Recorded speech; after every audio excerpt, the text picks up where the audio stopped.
24 മണിക്കൂറും ഒരാളെ മൊബൈലിൽ വിളിച്ചാൽ കിട്ടും എന്ന് പറഞ്ഞാൽ എന്താ അതിന്റെ അർത്ഥം? അവൻ വെറും ഒരു ഫോൺ അറ്റൻഡറാന്നല്ലേ. അവന്റെ പണി എന്താ? എപ്പോഴും ഫോൺ അടിക്കുക. നിസ്കരിക്കാൻ കഴിയും അവന്? നിസ്കരിക്കുമ്പോൾ മുമ്പിൽ വെച്ചിരിക്കാൻ. ഇത് അമേരിക്കത്തെ ആളുകളെ കുറിച്ചൊന്നും അല്ലട്ടോ പറയുന്നത്. ഈ ഇരിക്കുന്ന നിങ്ങളെ കുറിച്ചുമല്ല, പുറത്തുള്ള ആളുകളെ കുറിച്ചാണ് നിങ്ങൾ വിചാരിച്ചാൽ മതി. നിങ്ങളൊന്നും നിസ്കരിക്കുമ്പോൾ മുമ്പിൽ വെക്കാറില്ലല്ലോ. അങ്ങനെ മുമ്പിൽ അഥവാ വെച്ചാലോ റുക്കോയിലേക്ക് പോകുമ്പോഴായിരിക്കും കുട്ടിയായ്മത് വിളിക്കുന്നത്. ഉടനെ എടുത്തുകൊണ്ട് പറയും, അവിടെ അവൻ 5 മിനിറ്റ് കഴിഞ്ഞ് വിളിക്കും, ഞാൻ ഇപ്പോൾ റുക്കോയിലാണുള്ളത് കേട്ടോ. എന്താണ് ഇപ്പൊ അടുത്ത് ഞാൻ കേട്ടത് പ്രകാരം മനുഷ്യന്മാര് ഖബറിൽ പോലും മനുഷ്യന്മാര് ഫോൺ ഉപയോഗിക്കുന്നുണ്ടെന്നാണ് കേട്ടത്. എന്താ കാര്യം? നാട്ടിലൊരാൾ മരിച്ചപ്പോ എല്ലാവരും കൂടിയിട്ട് അയാളെ ഖബറടക്കാൻ വേണ്ടിയിട്ട് ഇങ്ങനെ ഏറ്റിയിട്ട് കൊണ്ടുവന്നു. അവിടെ വെച്ചു. 1-2 ആളുകൾ ഇങ്ങനെ ഖബറിൽ ഇറങ്ങിയിട്ട് ഈ മയ്യത്ത് ഇങ്ങനെ താഴ്ത്തിക്കൊണ്ടിരിക്കുക. താഴ്ത്തിയിട്ട് ആ മയ്യത്ത് ഇങ്ങനെ താഴ്ത്തുന്നതിന് മുമ്പ് ഇയാളുടെ ഫോൺ അരേന്ന് ഇങ്ങനെ അടിക്കുന്നുണ്ട്. ഇയാൾ വേഗം മയ്യത്ത് അവിടെ വെച്ച് ഖബറിന്റെ ഉള്ളിൽ തന്നെ ഇയാൾ ഫോൺ എടുത്തിട്ട് പറയാണ്, എടാ ഒരു 10 മിനിറ്റ് കഴിഞ്ഞ് വിളിക്കട്ടെ, ഞാൻ ഇപ്പൊ ഖബറിന്റെ ഉള്ളിലാണുള്ളത്, ഭയങ്കര തിരക്കിലാന്ന് പറഞ്ഞു. പടച്ചോനെ, ലൈഫ് ടൈം വാലിഡിറ്റി ഒക്കെ നന്നായിട്ട് കേട്ട ആളായിരുന്നു വിളിച്ച ആള്. അയാൾ പേടിക്കാൻ വേറെ എവിടെയെങ്കിലും പോണോ?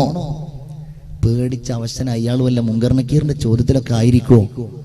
ഏതായാലും 10 മിനിറ്റ് കഴിഞ്ഞ് വിളിച്ചപ്പോഴാണ് അയാൾക്ക് കാര്യം മനസ്സിലായത് എന്നാണ് ആ കഥയുടെ അവസാനത്തിൽ പറയാറുള്ളത്. ഇങ്ങനെ ഒരു തരം മാനിയ എന്തെന്നാ അതിന് പറയാ. ഇനി ഒരാളെ വിളിച്ചിട്ട് കിട്ടിയില്ലെങ്കിലോ? അയാളെ വിളിച്ചിട്ട് ചീത്തയോട് ചീത്ത. എത്ര നേരമായി ഞാൻ വിളിക്കാൻ തുടങ്ങിയിട്ട്, ഒന്ന് ഫോൺ എടുത്തൂടെ? അത് പറയുന്നത് കേട്ടാ വിചാരിക്കും നമ്മൾ അയാൾക്ക് പൈസയൊക്കെ കൊടുത്തിട്ട് ഒരു ഫോൺ വാങ്ങിച്ചിട്ട് ഞാൻ വിളിക്കുമ്പോഴെപ്പോഴും നീ ഇത് അറ്റൻഡ് ചെയ്യണം എന്ന് പറഞ്ഞുകൊണ്ട് വാങ്ങിച്ചു കൊടുത്തതാന്ന് വിചാരിക്കും. നല്ല ഗാലക്സിയുടെ ഫോൺ. അവന്റെ കാശ് കൊടുത്ത് അവനവന്റെ സൗകര്യത്തിന് ഉപയോഗിക്കാൻ വേണ്ടിയിട്ട് ഉപയോഗിക്കുന്ന ഫോണ് നമ്മൾ വിളിച്ചടുക്കൽ നിർബന്ധം. ഞാനത് പറയാൻ കാരണം, നിങ്ങൾ ഒന്നിരുന്ന് ആലോചിച്ച് നോക്കൂ. നമ്മളുടെ ജീവിതത്തിന്റെ സമയം ഇന്ന് അതുമായി ബന്ധപ്പെട്ടല്ലേ അല്ലേ? എത്ര പ്രായമായ ആളുകളാണെങ്കിലും അവർക്ക് വാട്സപ്പിനെ കുറിച്ച് അറിയാം. ഇപ്പൊ ഇന്നലെ വയസ്സായ ആളുകളുടെ പോലുള്ള ചർച്ച എന്താണ്? ഫേസ്ബുക്ക് വാട്സപ്പും കൂടെ വാങ്ങി എന്നുള്ളതാണ്. അവർക്ക് വേറെ ഒന്നും വിഷയമല്ല. ഇവിടെ ആകാശം ഇടിഞ്ഞു വീണാലും ഭൂമി ഇടിഞ്ഞു വീണാലും ഒന്നും വിഷയമല്ല അല്ലേ? ചെറുപ്പക്കാരൊക്കെ അതിന്റെ പിന്നാലെ. രാവിലെ സുബീക്ക് എഴുന്നേറ്റ് പല്ല് പോലും തേക്കുന്നതിന്റെ മുമ്പ് അവൻ ഫോൺ എടുത്ത് നോക്കുകയാണ്. പടച്ചോൻ, ഇന്നലെ രാത്രി ഞാൻ 12:48 വിട്ട എന്റെ ആ മുഖത്തിന്റെ ആ ചിത്രത്തിന് എത്ര ആളുകൾ ലൈക്ക് ചെയ്തിട്ടുണ്ട്. എഴുന്നേൽക്കുന്ന നിരാശയുണ്ട്. കാരണം 2 ഹംക്കുകളെ ലൈക്ക് ചെയ്തിട്ടുണ്ടായിരുന്നുള്ളൂ. ഒരു 4-5 ഡിസ്ലൈക്കും ഉണ്ട്. കാരണം അവന്റെ മുഖം അത്ര പോരായിരുന്നു. ഇങ്ങനെ ജീവിതം മുഴുവൻ ലൈക്കിലും ഡിസ്ലൈക്കിലും കമന്റിലും ഷെയറിലും ഒക്കെ ആയി കഴിഞ്ഞുകൂടുന്ന എൻ്റെ പ്രിയപ്പെട്ടവർ, ഇതൊക്കെയല്ലേ നമ്മുടെ പ്രധാനപ്പെട്ട കാര്യങ്ങൾ? നിങ്ങൾ മൊബൈൽ ഉപയോഗിച്ചോ, നെറ്റ് ഉപയോഗിച്ചോ, പക്ഷെ അതിന്റെ ഒരല്പസമയമെങ്കിലും ഇതൊക്കെ പഠിക്കാൻ, റബ്ബിനെ പഠിക്കാൻ, അള്ളാഹുവിന്റെ ഉന്നതമായ ദർശനങ്ങളെ പഠിക്കാൻ എന്ത് നമ്മൾ സമയം കണ്ടെത്താത്തത്? അള്ളാഹു പറയുകയാണ്, പിന്നെ ആ മാംസപിണ്ഡത്തെ നാം എല്ലുകൾ കൊണ്ട് പൊതിഞ്ഞു.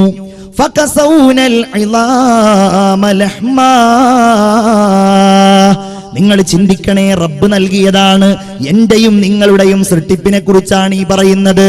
പിന്നെ ആ എല്ലുകളുടെ മേലിൽ അവൻ മാംസം പൊതിയുകയാണ്.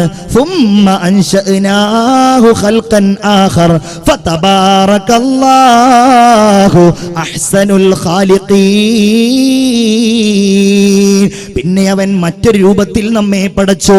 അവൻ കൈകൾ നൽകി, അവൻ കാലുകൾ നൽകി, അവൻ ചെവികൾ നൽകി, അവൻ ഹൃദയങ്ങൾ നൽകി, അവൻ കണ്ണുകൾ നൽകി അല്ലേ? അവൻ കണ്ണുകൾ നൽകി, അവൻ തല നൽകി, അവൻ മുടി നൽകി, ചിരിക്കാനുള്ള കഴിവ് നൽകി. നമ്മൾ കാണാറില്ലേ റബ്ബിന്റെ അനുഗ്രഹം ഒരുപാട് ലഭ്യമായിട്ടും ഒരനുഗ്രഹം ലഭ്യമാവാത്തവർ, കൈയില്ലാത്ത ആളുകൾ, കണ്ണില്ലാത്ത ആളുകൾ. നമ്മളൊക്കെ നമ്മുടെ കണ്ണുകൾ ഉപയോഗിച്ചുകൊണ്ട് ഈ ഭൂമിയിലുള്ള ആയിരക്കണക്കിന് നിറങ്ങളെ തിരിച്ചറിയുമ്പോ, ആയിരക്കണക്കിന് വർണ്ണങ്ങളെ നമ്മൾ അറിയുമ്പോ, നമ്മുടെ മനസ്സിന് കൺകുളിർമ നമ്മൾ ഉണ്ടാക്കുമ്പോ, അല്ലാഹുവിന്റെ വാക്ക് പടച്ചവൻ പറയുകയാ, നിങ്ങൾക്ക് വജഅല ലക്കുമുസ് സമഅ വൽ അബ്സാർ, നിങ്ങൾക്ക് നാം ചെവി നൽകിയില്ലേ, നിങ്ങൾക്ക് നാം കണ്ണുകൾ നൽകിയില്ലേ, നിങ്ങൾക്ക് നാം ഹൃദയം നൽകിയില്ലേ? ചിന്തിക്കണ്ടേ നിങ്ങൾ? അല്ല പറയാണ്, പക്ഷേ നിങ്ങൾ ചിന്തിക്കാറില്ല. ഖലീലം മാ തഷ്കുറൂൻ. രാവിലെയും വൈകുന്നേരവും AC ഇട്ട കാറിൽ നടന്നുകൊണ്ട് നമ്മൾ ഇങ്ങനെ സഞ്ചരിക്കുന്നതിനിടയിൽ എവിടെയെങ്കിലും വെച്ച് നമ്മുടെ ഈ ഭാഗത്തൊരു വേദന വന്നാലാണോ റബ്ബേ ഇത്രയും കാലം ഒരു കുഴപ്പവുമില്ലാതെ ഞാൻ നടന്നല്ലോ എന്ന് നമ്മൾ ആലോചിക്കുന്നത്? അപ്പോഴും ആലോചിക്കൂല. അതുകൊണ്ട് പ്രിയപ്പെട്ടവരെ, ഞാൻ ഓർമ്മിപ്പിക്കുകയാണ്, റബ്ബിന്റെ കാരുണ്യത്തെ നമ്മൾ അറിയണം. നമ്മുടെ ശരീരത്തിന്റെ ഓരോ ഭാഗങ്ങളും അള്ളാഹുവിന്റെ സൃഷ്ടിലോകമാണ്. നിങ്ങൾ ചിന്തിക്കുവോ, അല്ല ഇപ്പോഴും എന്നെ ഇങ്ങനെ സൃഷ്ടിച്ചുകൊണ്ടിരിക്കുകയാണ്. കോശമാണ് സൃഷ്ടിക്കുന്നത്. കോശം, ചെറിയ കോശം, സെൽ എന്ന് പറയാറുണ്ടല്ലോ, അത്ഭുതങ്ങളുടെ കേന്ദ്രമായ കോശം.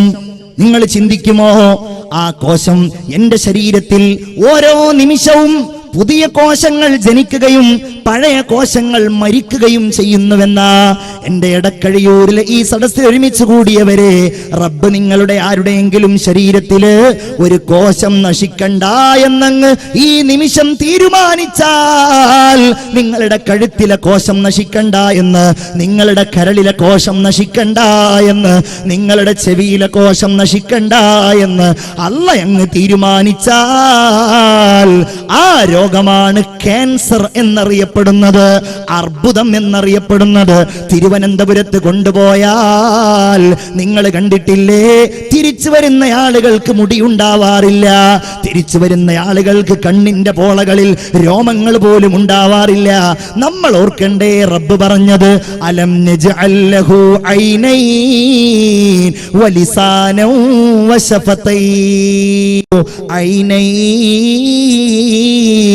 രണ്ട് കണ്ണവൻ തന്നില്ലേ? എന്റെയും നിങ്ങളുടെയും കണ്ണുകൾ എത്ര സുന്ദരമാണ്. മൃഗങ്ങളുടെ കണ്ണു പോലെയല്ലല്ലോ, ജീവജാലങ്ങളുടെ കണ്ണു പോലെയല്ലല്ലോ.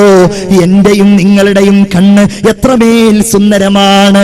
ആ സുന്ദരമായ നിറം, ആ സുന്ദരമായ രൂപം, ആ കണ്ണിനൊരിക്കലും ദുർഗന്ധമില്ലാതെ സ്വയം വൃത്തിയാകുന്ന സംവിധാനം നൽകിയത് വലിസാനം വശഫതൈൻ. നാവ്, ചുണ്ട്, എന്തൊക്കെ. അള്ളാഹുവിന്റെ റസൂൽ സ്വഹാബികളോട് ഒരിക്കൽ വിശദീകരിക്കുകയാണ്, സ്വഹാബികളെ, എന്റെ അടുക്കൽ ജിബ്രീൽ അലൈഹിസ്സലാം വന്നു. എന്നിട്ട് ഭാവിയില് പരലോകത്തുണ്ടാകുന്ന അത്ഭുതകരമായ ഒരു മനുഷ്യനുണ്ടാകുന്ന കാര്യത്തെക്കുറിച്ച് എന്നോട് ജിബ്രീൽ വിശദീകരിച്ചു. ജിബ്രീൽ എന്നോട് പറയുകയാണ്, നബിയേ, മുൻഗാമികളിൽപ്പെട്ട ഒരാളെ അല്ലാഹു തആല നാളെ പരലോകത്ത് വിചാരണയ്ക്ക് വേണ്ടി കൊണ്ടുവരുന്നതാണ്. എന്താണ് ആ വ്യക്തിയുടെ പ്രത്യേകത? ആ മനുഷ്യൻ 500 കൊല്ലക്കാലം കടലിന്റെ മധ്യത്തിലെ ഒരു പർവ്വതത്തിൽ അള്ളാഹുവിനെ സുജൂദിലായി കിടന്നു, അള്ളാഹുവിനെ ഇബാദത്തിലായി കിടന്നുകൊണ്ടിരുന്നു. ആ വ്യക്തിക്ക് ഒരു ബുദ്ധിമുട്ടോ ഒരു സങ്കടമോ ഒരു പ്രയാസമോ ഇല്ല. മുഴുവൻ സമയവും സുജൂദിൽ തന്നെയാണ്. അല്ലാഹു തആല കടലിന്റെ മധ്യത്തിലാണെങ്കിലും അദ്ദേഹത്തിന് ശുദ്ധജലം നൽകി. അദ്ദേഹത്തിന് ഭക്ഷണം ആവശ്യമുണ്ടായിരുന്നില്ല. വർഷത്തിൽ ഒരു തവണ ഒരു മാതളപ്പഴം നൽകി. അള്ളാഹുവിനോട് അദ്ദേഹം ദുആ ചെയ്തിരുന്നത്, റബ്ബേ, എന്നെ സുജൂദിലായി നീ മരിപ്പിക്കണേ എന്നതാ. സുജൂദിൽ കിടന്ന് അദ്ദേഹം മരിച്ചു. അങ്ങനെ സുജൂദിൽ കിടന്ന് പുനർജന്മം നൽകാൻ റബ്ബിനോട് ദുആ ചെയ്തതിന്റെ അടിസ്ഥാനത്തിൽ അല്ലാഹു റബ്ബുൽ ഇസ്സത്ത് സുജൂദിൽ തന്നെ അദ്ദേഹത്തിന് പുനർജന്മം നൽകി. ജിബ്രീൽ അലൈഹിസ്സലാം പറയുകയാണ്, നബിയെ, അങ്ങനെ ഈ മനുഷ്യനെ നാളെ അള്ളാന്റെ മുമ്പിൽ കൊണ്ടുവരും. കൊണ്ടുവന്നാൽ അല്ലാഹു തആല മലക്കുകളോട് പറയും, മലക്കുകളെ, ഈ മനുഷ്യനെ നിങ്ങൾ എന്റെ കാരുണ്യം കൊണ്ട് സ്വർഗത്തിലേക്ക് കൊണ്ടുപോകൂ. അല്ലാഹുവേ, നിന്റെ കാരുണ്യം കൊണ്ടല്ല റബ്ബേ, എന്റെ ഔദാര്യം കൊണ്ട് സ്വർഗത്തിലേക്ക് എന്നെ കൊണ്ടുപോകൂ അല്ലാ. അല്ലാഹു ആ മനുഷ്യനെ തിരിച്ചു വിളിക്കും. എന്നിട്ട് പറയും, മലക്കുകളെ, ഈ മനുഷ്യന് ഞാൻ നൽകിയിരിക്കുന്ന കണ്ണ് എന്ന നിഅമത്തിന് നിങ്ങൾ എടുക്കണം. ഇദ്ദേഹത്തിന്റെ 500 കൊല്ലക്കാലത്തെ ഇബാദത്തും നിങ്ങൾ എടുക്കണം. അങ്ങനെ മലക്കുകൾ അത് പരിശോധനയ്ക്ക് വിധേയമാക്കും. നോക്കുമ്പോൾ കണ്ണുകൊണ്ടവൻ കണ്ടതിന് പകരം, കണ്ണുകൊണ്ടവൻ നോക്കിയതിന് പകരം, അവൻ ചിന്തിച്ചതിന് പകരം ഒന്നുമേ അവന്റെ ഇബാദത്തെത്തുന്നില്ല. അള്ളാഹു പറയും, മലക്കുകളെ, എനിക്ക് നന്ദി ചെയ്യാത്തത് കാരണം ഈ മനുഷ്യനെ നിങ്ങൾ നരകത്തിലേക്ക് കൊണ്ടുപോകൂ. നരകത്തിൽ നിന്ന് ആ മനുഷ്യൻ അള്ളാഹിനോട് വിളിച്ചു പറയും, റബ്ബേ, നിന്റെ കാരുണ്യം കൊണ്ട് എന്നെ നീ സ്വർഗത്തിലേക്ക് കൊണ്ടുപോകുമോ അല്ലാ. അള്ളാഹു ആ മനുഷ്യനെ വിളിക്കും. എന്നിട്ട് ചോദിക്കും, മനുഷ്യ, നിനക്കാരാ ജന്മം നൽകിയത്? നീയാണല്ലാ. നിനക്കാരാണ് ഇബാദത്തിനുള്ള മനസ്സ് നൽകിയത്? നീയാണല്ലാ. നിനക്കാരാണ് 500 കൊല്ലക്കാലം ആയുസ് നൽകിയത്? നീയാണല്ലാ. നിനക്കാരാണ് സുജൂദിൽ കിടന്നുള്ള മരണം നൽകിയത്? അതും നീയാണ് റബ്ബേ. നിനക്കാരാണ് സുജൂദിൽ കിടന്നുള്ള പുനർജന്മം നൽകിയത്? അതും നീയാണ് അല്ലാ. നിന്റെ ഔദാര്യം കൊണ്ട് എന്നെ സ്വർഗത്തിലേക്ക് എത്തിക്കണേ അല്ലാ. അങ്ങനെ അല്ലാഹു തആല അവന്റെ റഹ്മത്ത് കൊണ്ട് അവനെ സ്വർഗത്തിലേക്ക് എത്തിക്കും എന്നാണ്. മുഅ്മിനീങ്ങളെ, ഒരു കാര്യം കൂടെ, നമ്മളുടെ ശരീരം ഓരോ ഭാഗങ്ങളും നമ്മൾ പഠിക്കുന്ന ആളുകൾക്ക് റബ്ബ് എത്ര ഭംഗിയിലാണ്. നിങ്ങളുടെ കയ്യിന്റെ വിരലിലേക്ക് നോക്കൂ. നിങ്ങൾ എത്ര സുന്ദരമാണ് നമ്മുടെ കൈകൾ. വൈരൂപ്യമൊന്നുമില്ലല്ലോ. ഈ കൈകളുടെ ഓരോ വിരലുകളും നോക്കൂ നിങ്ങൾ. ഓരോ വലിപ്പമാണ് അല്ലേ? ഓരോ വലിപ്പം. മനുഷ്യന്റെ കൈകൾ കടുംപാറ പൊട്ടിച്ചുടക്കുന്ന കൈകൾ, ഇരുമ്പൊത്തു തല്ലി തഴമ്പിച്ച കൈകൾ, കലപ്പക്കഴത്തിൽ പുഴക്കുന്ന കൈകൾ. എല്ലാ നേട്ടങ്ങളും നഷ്ടങ്ങളും മനുഷ്യന് വരുത്തുന്ന ഈ കൈകൾ, അതിന്റെ വിരലുകൾ നോക്കൂ നിങ്ങൾ. എന്തിനാണ് അല്ലാഹു തആല ഇങ്ങനെ ഒന്ന് നമ്മളൊരു സാധനം പിടിക്കുമ്പോ അത് ഒരേ വലിപ്പത്തിൽ വരാൻ വേണ്ടിയാണ്, ഒരേ രൂപത്തിൽ വരാൻ വേണ്ടിയാണ്.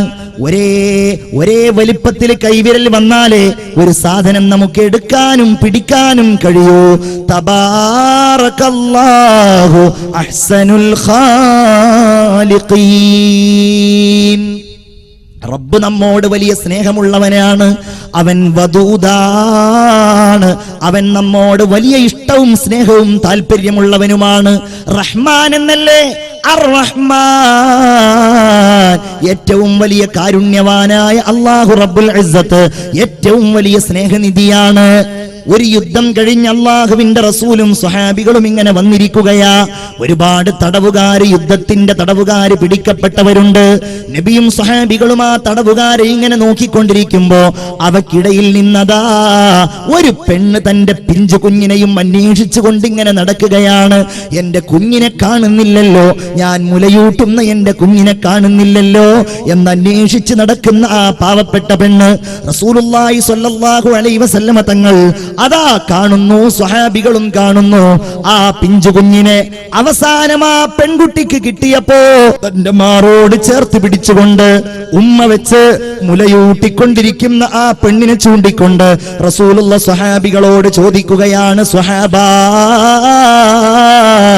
അതറൗന ഹാദിഹിൽ മർഅ, നിങ്ങൾ ഈ പെണ്ണിനെ കുറിച്ച് വിചാരിക്കുന്നുണ്ടോ? ഈ പെണ്ണിന്റെ ഈ കുഞ്ഞിനെ നരകത്തിലേക്ക് വലിച്ചെറിയുമെന്ന്? ഇല്ല നബിയെ, ഞങ്ങൾ അങ്ങനെ വിചാരിക്കുന്നില്ല. ഈ പെണ്ണൊരിക്കൽ ഇതിനെ തീയിലേക്ക് വലിച്ചെറിയില്ലല്ലോ കുഞ്ഞിനെ.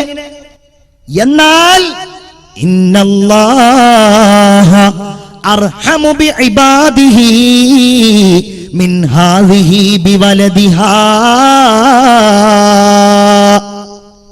ഈ കുട്ടിയേക്കാൾ അല്ലാഹുവിനോ ഈ കുട്ടിക്ക് ഉമ്മക്കുള്ള